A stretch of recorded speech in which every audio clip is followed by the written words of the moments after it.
Hi everyone, I'm Wendy, and today I'm showing you 3 of my favorite gluten-free whole grains. I'll be showing you a peanut butter and banana fonio, mixed berry millet, and my personal favorite, peach pie porridge with teff. Even if you're not gluten-free, I highly recommend you try these because they're so delicious. And if your morning oatmeal needs an upgrade, I hope you'll give them a try. Let's get into it. First up, I have a peanut butter and banana fonio. Fonio is a tiny grain from West Africa. It's so tiny that it almost looks like grains of sand. So it's also incredibly quick cooking. I'm starting with 1/3 cup of fonio. Then I have 1/2 teaspoon each of cinnamon and vanilla. I like to stir those in before I add my liquid, otherwise the cinnamon just sits on top of the water. So this allows it to mix in a little easier. Then I have 2 medjool dates that I've chopped. You can use different varieties of dates and you can use more or less depending on how much sweetness you like. Then here I have 1 cup of water mixed with 1/2 cup of soy milk. You can use any plant-based milk you like, and you could also use all water if you prefer. You'll heat this up until it starts bubbling and then reduce it to a simmer for about 5 to 6 minutes. It cooks so quickly you'll want to stay nearby and give it a stir every once in a while. After about 5 minutes, I'm adding in a little bit of peanut butter. Again, you can add as much or as little as you like. I'm just doing about a teaspoon here. And then depending on how you like your porridge, if you want it a little soupier, you could add more liquid, or if you like it a little firmer, you could just cook it a little longer to let some of that liquid evaporate. But once it's done how you like it, you can transfer it to a bowl, and then I'm topping it with bananas and flax seeds. And one other idea would be to make this a chocolate peanut butter and banana fonio. You would do everything the same with the fonio, cinnamon and vanilla, but just add a little bit of carob powder. Cook it exactly the same way and top it as you like. Since it cooks so quickly, I never batch prep my fonio. But if you wanted to, you could keep it in the fridge. You might just need to add a little water or milk to loosen it up when you reheat it the next day. Before we get to the next recipe, I have an exciting announcement. The time has finally come and my t-shirts are available for sale now. They'll only be available for a limited time, so head to the link below the video to grab yours today. Now, let's get back to the video. Next up, I have a mixed berry millet. Millet is another delicious gluten-free grain. It's much larger than the fonio we just saw. It's closer to the size of quinoa. And millet is actually a category of its own, so there are different kinds of millet. In fact, fonio is a type of millet. This is just the regular millet that I can get at my local health food store. For this one, I'll show you how you can cook it either in the Instant Pot or on the stovetop. Each method has its advantages. The Instant Pot millet turns out a little bit softer, but it's much easier because you just dump everything and go. The stovetop version, on the other hand, I think has a little bit better texture, but you need to keep an eye on it to make sure it doesn't boil over. Let's start with the Instant Pot. I'm using a 3-quart Instant Pot, and I'm adding 2/3 cup of millet. Then I have 1/2 teaspoon of vanilla, 2 chopped dates, about 1.5 cups of mixed berries. This one is a mix of blueberries, raspberries, and blackberries. And finally, I have 2 cups of water.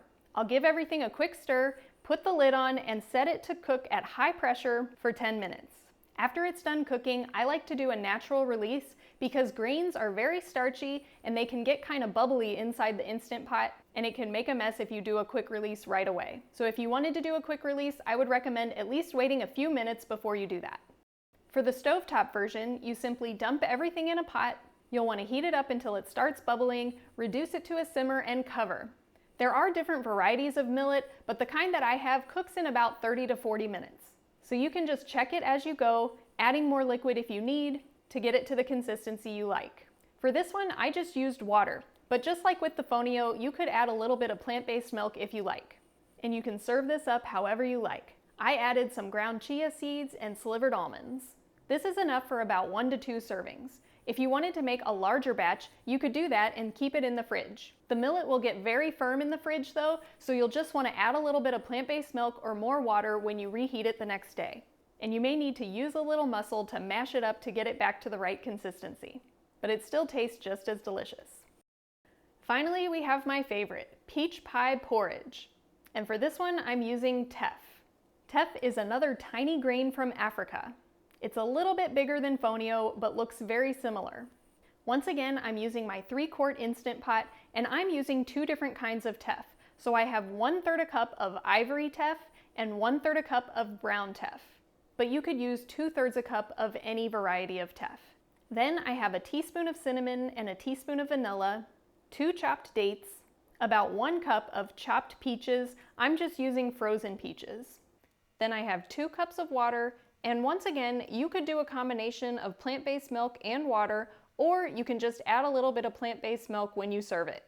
After mixing that up, I'll set the Instant Pot to cook for 6 minutes at high pressure. Once again, I prefer to do a natural release, because if you do a quick release, you might get some of your grains stuck in your Instant Pot valve, and that's a mess to clean up. When the Teff porridge is done cooking, you'll notice that since the grains are so fine, they tend to sink down to the bottom, so it'll create a really thick layer on the bottom. But don't worry, that's the good stuff. The top will be much soupier, so you'll carefully mix that in.